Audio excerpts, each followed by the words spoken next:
Welcome back to the channel. Today I'm excited to bring to you the CMP Marksmanship Program 1911 Field Grade Ithaca. We just got it in. It's a really nice piece for field grade. I was kind of surprised the condition it was in. It's all numbers matching, and we believe from the research that we've done so far that this particular 1911 was on a LST in the Navy. It still has some markings on it that are kind of indicative of, what armory it was in. If any of you recognize this particular 1911 and you were on an LST, and you can confirm that for us, I'd really like to hear from you. That'd be fantastic. So stand by, and I'll bring you some more pictures. Alright, so we're going to do the unboxing here. It comes with the manual, which I took out already, so I kind of really didn't unbox it. I kind of checked it out first. But this is the way it's going to arrive from CMP. It's got your field grade tag on here. Slide is Ithaca, frame is Ithaca, and the serial number. 1263850. And we go and check that against what we have. 1263850. It does say, M1911 U.S. Army, but of course we all know that these were in other branches as well. We do have the yellow marker on here, which appears to be kind of hard to read because of the checkering. It could be, well, I'll let you guys decide. I'll bring it up close here so you can see. That's probably a rack number. Other side's pretty worn off. So obviously whoever had it was a righty, as you can see, because the left didn't even touch it. Anyway, so this is the way it arrives. You get one magazine, the pistol. This foam insert comes out. And then underneath this foam, you'll find your other accessories, your chamber flag, your cable lock, nothing on the top. I think that's where this was behind the top foam. This is a handy little guide to have on maintenance and cleaning and things to check for. Just aside for now.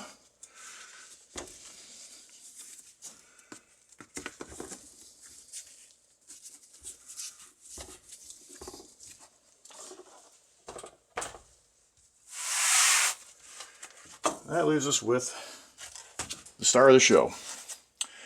Overall, the condition of this is pretty fantastic.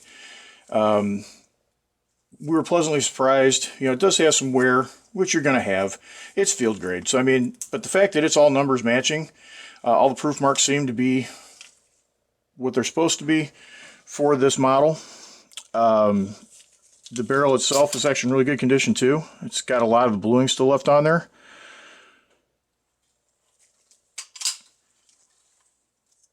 Overall condition of the gun, I would say, is more than fair. Again, I was really surprised that we got what we got. Typically when you say field grade, they're usually pretty beat up. But the fact this was on a naval vessel, it probably didn't get drawn out too much. There is a little bit of, looks like maybe a little bit of surface rust going on here. And what I'm going to do is I'm going to take this and break it all down. And then we're going to put it through the sonic cleaner and get this all cleaned up nice and neat. The magazine's in really good shape. I doubt it's original, but if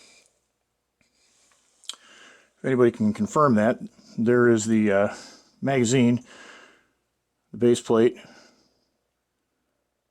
19200, assembly 5508, 694 it looks like. Manufacturer, IM291. So again, really good shape. I was pleasantly surprised as to the condition. Overall, I would give it a I don't know, how about we say it's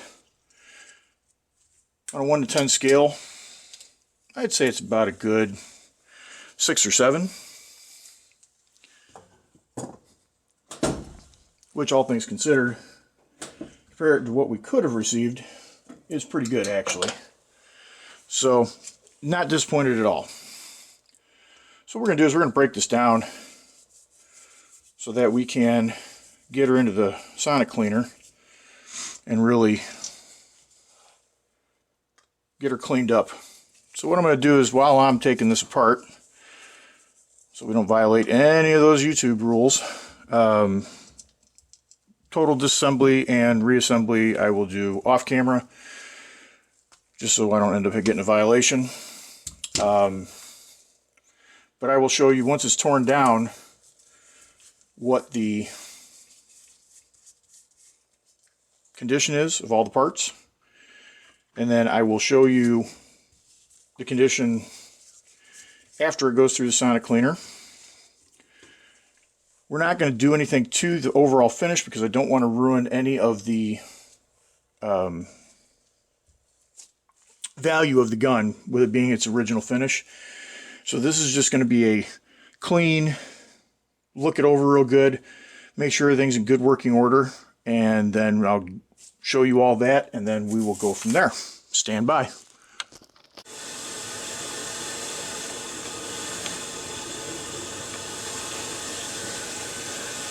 Alright, welcome back. What I've done is I have disassembled the 1911, the Ithaca, that we got from CMP, and all in all, the internals look fantastic. They're really clean. The gun's been fired, but it hasn't been overly fired.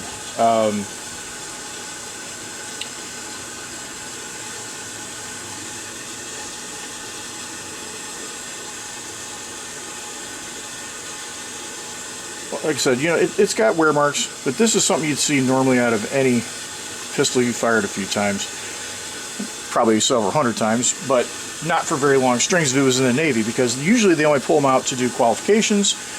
However, as we all know, you know, that doesn't happen except for once a year. And even then, you know, may or may not have been used a whole lot. Just some notes. If you've never taken a 1911 apart this far before, I highly recommend that you get a really good manual that explains how to take it apart, how to put it back together, orientation, condition, and if you're not new to 1911s and you've gone this far, then you already know there are certain things you really need to look out for. This guy here, you don't have to use a lot of caution taking it out. Because you're going to use a punch,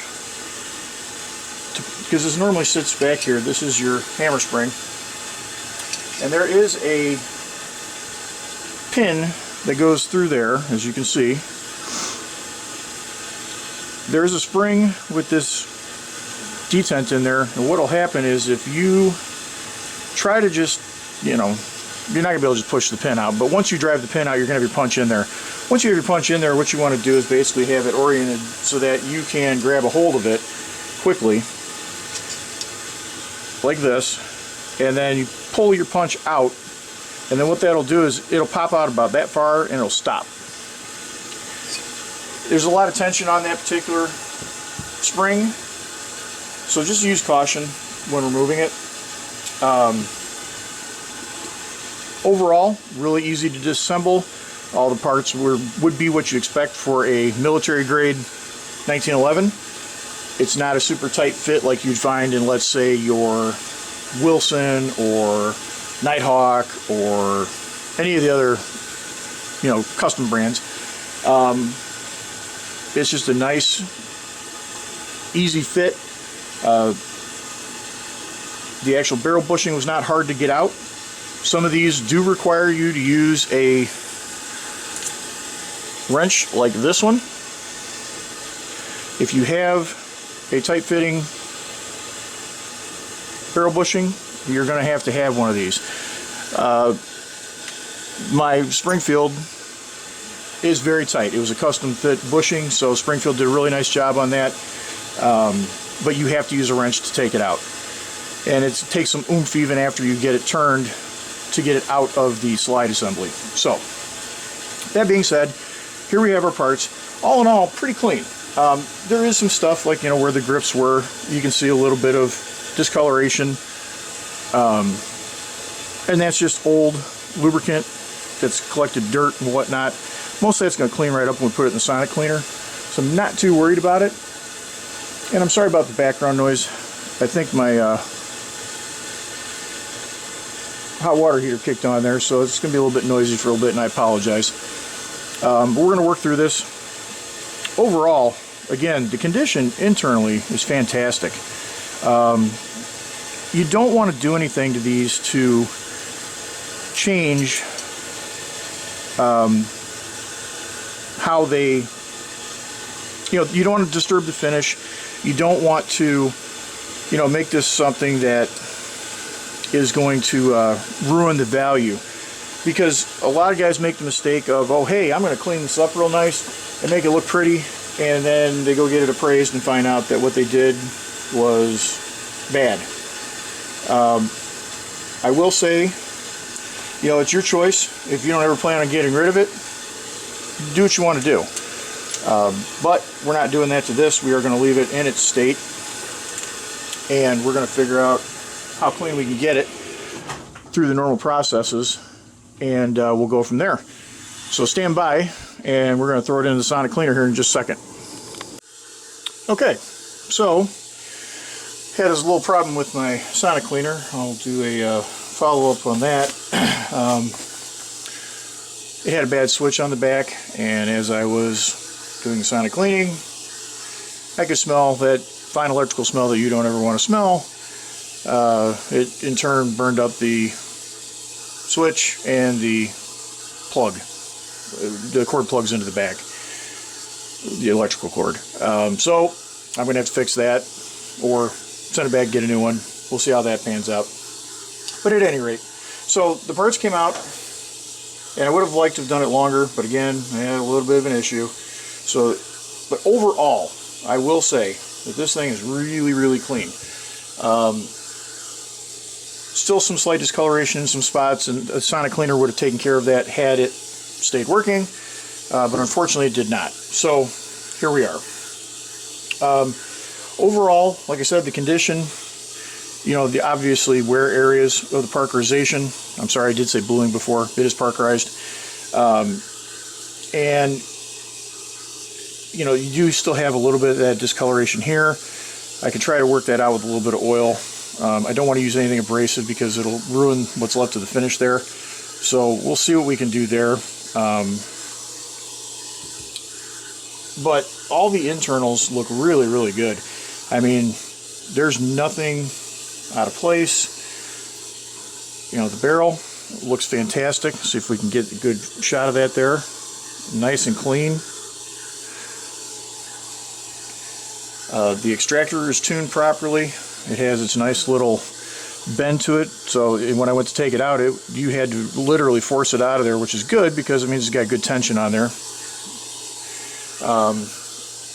The sear is in really good shape.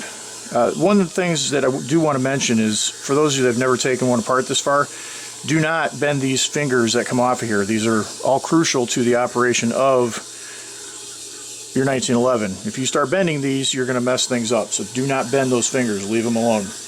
Again, if you want to pick up some other books that are out there explaining how to tune it properly, that's up to you. I would leave it to somebody who knows what they're doing, but that's just my 2 cents. That said, I do still have a little bit of rust inside of here. And again, that's from people handling it probably, with salt water and with, holding it in your hand, sweating. You're going to get that discoloration and a little bit of surface rust in there. I'll see if I can't work that out a little bit. However, overall condition is fantastic. I'm going to do some cleaning, do little things here and there, see where it gets me, and I will show you some of those results when I get done. Stand by. And there she is, folks. she's all jazzed up for date night. Overall, like I said, really good grade gun. It is in excellent shape for a service grade, or field grade, sorry. This would be not the top level, but the second level down. When this gun was purchased, the top level was all gone. So this is what we got. I've seen some of these where they're in far worse shape. And again, we got very lucky. It looks like everything is parts matching. Doesn't look like it was rebarreled or anything like that. But again, excellent condition. Of course, the finish could be better, but you know, it's Parkerized. So when you're using things like that out in the field, or for, you know, being issued, it's going to wear. And that's kind of the beauty of having a firearm that was originally issued, and you want to kind of preserve that. You don't want to mess that up. There are people that will, but you ruin the value of the gun. So this isn't a you know, World War I or II, but it's definitely a nice example of what can be had. I don't know if there's anything left through CMP. I don't think there is. There may be again one day, but as of right now, we were lucky to get one, and we look forward to taking it out to the range. And when we do, we'll show you here what the results are. And hopefully you enjoyed this. Give me a like and some shares, and comment down below. Help me grow the channel. I'd appreciate it. And we'll try to bring you more and more content. HEBE out.